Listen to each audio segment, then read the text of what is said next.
Hello everyone, it's Sheila back again. It's another little bit more information. I've been messing on with my Swift again. This yarn I'm using here was what Sandra gave me. This is the merino. This is not the one that was like this one was all split ends.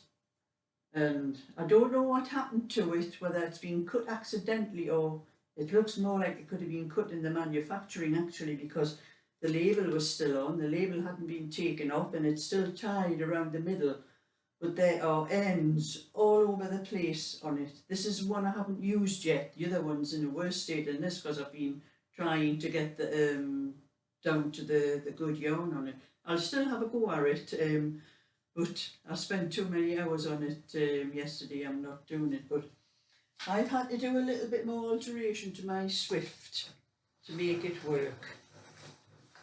It worked fine, but when I come to do these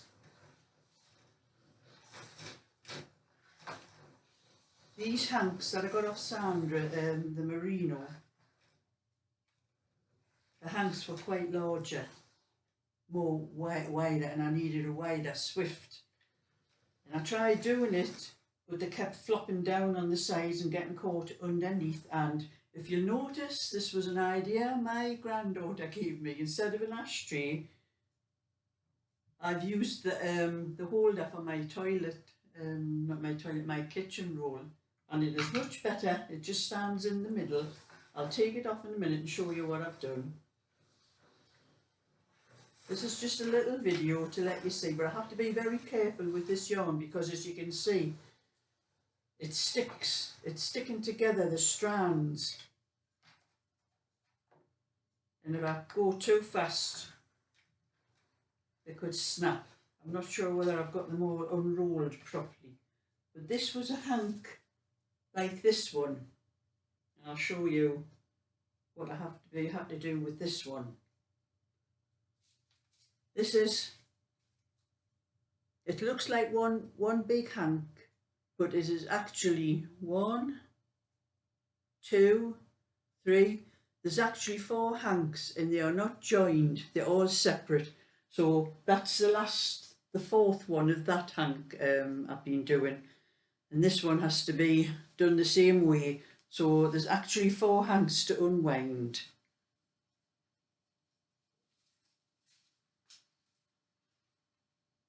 And that is what I got off the hanks I've already wound. That's off 3 of them. So that's one. That one was all one, that hank, and this is the hank I'm doing now. So this is the second hank. That one is very hard and it really went in tight. But what I'm going to do when I finish doing this, I'm probably going to take about 3 strands and do them on the wool winder. So I've got 3 strands together to knit. But I'm going to test a little bit first to see how thick it is with how many strands I have to use. So this, I have to keep my hand here to make sure that the yarn isn't sticky, but I can go a bit faster. This thing on my wool winder keeps dropping down. I suppose when you buy something, when something's cheap, you only get what you pay for. It was only just over £10, this wool winder, so I think that's what it is. It's not as good as the old one I used to have on my knitting machine.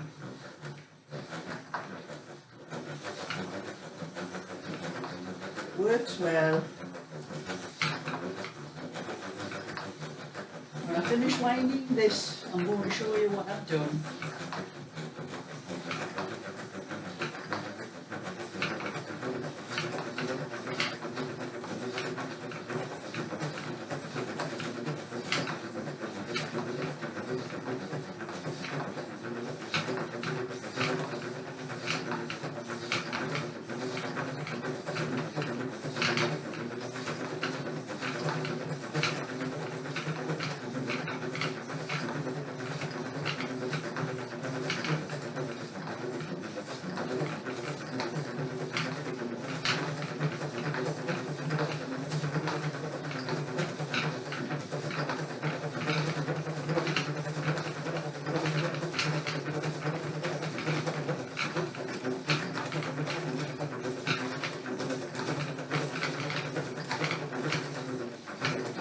bit slower because it's coming to the end. When it comes to the end, you tend to slacken off.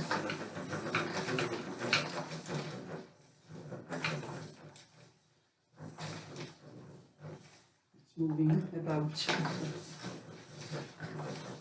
The wool tends to come up the spindles when it starts getting to the end, so I have to be a bit more careful when I get to the end of the hand.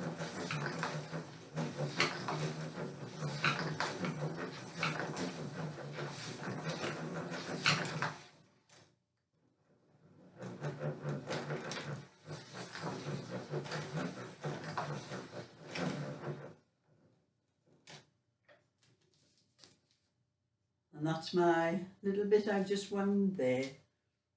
Now I'm going to show you what I've done with this.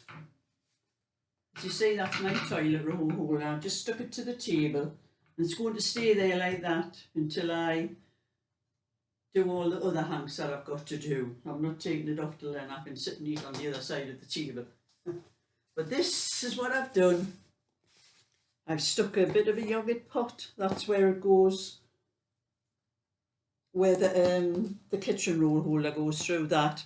And I've put that ball on there because when it's down on the table, it was tend to go down like that all the time, and that helps to balance the thing. And what I've done, because it wasn't wide enough, the spindles weren't far enough apart, I've cut a bit of an ice cream, the lid off an ice cream tub, and I've stuck it with a bit of the duct tape onto there, made a hole in to put the spindle. And I've made the hole really tight. I had to force the spindle through so I don't have to put no duct tape around the spindle to keep it on. And that is how big I should have had it really, from there, make the point go up to here.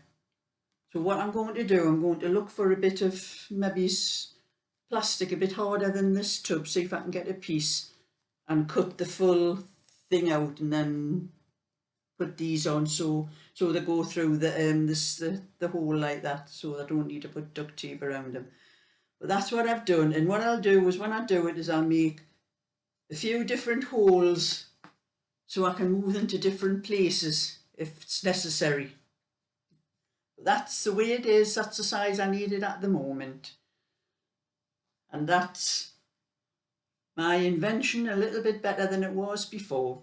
I still have the hole here where the you can't see it properly for the duct tape, but I still have the hole there where I made it for the other hanks that are done for Daggery's wool. So that's on there, ready for the next one. And actually putting that on there seems to have lifted it up a little bit. It's took the made the weight a bit more even. Still not quite perfect, but it does the job, and that's all I need, like something that does the job. So if you like my little invention, would like to see anything else I invent, thumbs up and subscribe, and bye for now.